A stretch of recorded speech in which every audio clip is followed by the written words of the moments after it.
శ్రీమదాంధ్ర మహాభారతము ఆది పర్వము. ఉదంకుడు గురువుకు నమస్కరించి వెళ్లిపోయాడు. కాని ఉదంకుని మనసులో మాత్రము తక్షకుడు తనకు చేసిన అపకారము మరువలేకపోయాడు.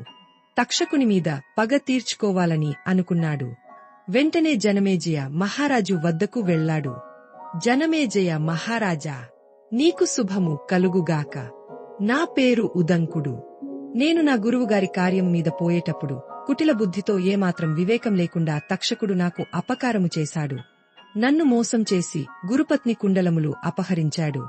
జనమేజయ మహారాజా, నాకే కాదు ఆ తక్షకుడు నీకు మహాపకారము చేశాడు. మహావీరుడు అర్జునుని మనుమడు అభిమన్యుని కుమారుడు అయిన నీ తండ్రి పరీక్షిత్తును దారుణంగా కాటువేసి చంపాడు. తన ఘోరమైన విషాగ్ని కీలలకు నీ తండ్రిని బలిచేశాడు.